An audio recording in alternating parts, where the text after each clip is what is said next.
More people than ever will go on cruises in 2026, and one of the most famous cruise ships in the world, the Queen Elizabeth, is doing something she's never done before. She's sailing the Caribbean. Ooh!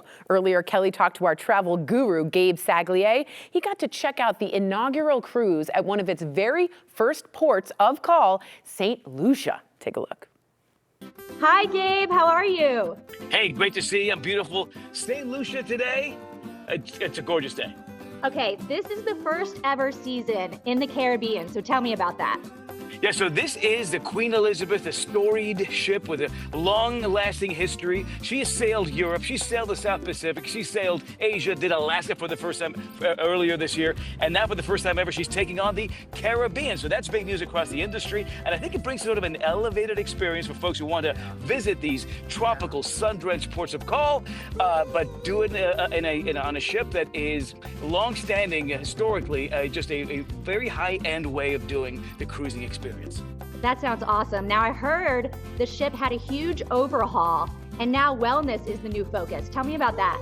So this is a ship, by the way, it's the third iteration of the Queen Elizabeth brand. The original RMS Queen Elizabeth launched in 1938. The famous QE2 sailed the high seas in the 70s, 80s, 90s, early 2000s.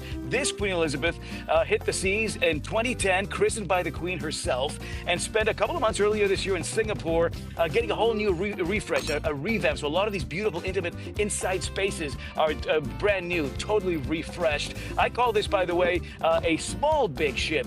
2,000 passenger capacity, 1,000 crew members. So a great passenger to crew ratio, a lot of personalized service and attention. But as part of this overhaul, wellness is at the forefront on a couple of different ways. First of all, they've introduced no less than 26 plant-based menu options. So you've got the classic, dining, the steakhouse and the Britannia dining room down on the second and third decks. But on the 10th deck, they've got this new Pavilion Wellness Cafe, 26 plant-based options. Now, I'm a voracious meat eater, but when you bring in these world-class chefs who creatively take on these vegetables and fruits and create these dishes that are just healthier for you, better for you, you don't miss those meat-based proteins. Yes, I think that's a win. My favorite has been the black rice breakfast pudding that I've had every morning with some mango and cardamom and coconut sugar. So healthy, tasty, and just a sort of a win-win across the board. And then on the other front of the wellness push here for the sort of renewed Queen Elizabeth brand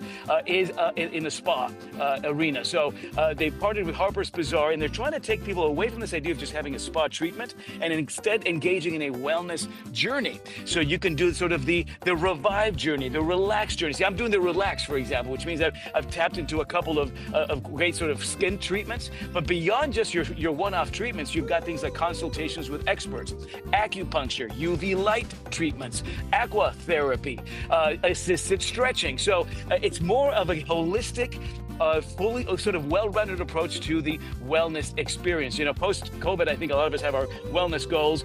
So when you cruise now, you don't have to leave those goals and those habits on land. You can actually engage with them and even enhance them when you're on board the ship, feeling that much better, that much refreshed when you're back on land. That sounds like my kind of vibe, and your skin is looking great, so it is. Does it working. still glow? Is it still glowing? It looks okay, amazing. Good. Okay, so the Caribbean is definitely huge in the cruise industry right now, but where are you going next?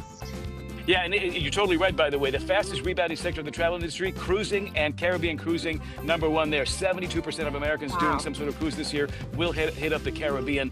So obviously very hot now. The first ever port of call for the Queen Elizabeth was San Juan, Puerto Rico. We visited Antigua after that. We're in St. Lucia today, and then it's Barbados tomorrow before I hop off and head back home. But yeah, a lot of these beautiful sun-drenched, in some cases off the beaten path, tropical ports of call as part of the itinerary here. Some folks are staying on this particular journey for 9 nights. Some folks are on this ship for 21 nights, believe it or not, as it explores not only the southern but also the eastern Caribbean. So some beautiful ports of call on the way, and now officially underway the Caribbean season for the famous Queen Elizabeth. That sounds amazing. Thank you so much for joining us today, Gabe. Have fun in Barbados. Ahoy! Gabe has got to have one of the best jobs. If you are inspired to book your next vacay, head to canard.com and GabeTheTravelGuy.com.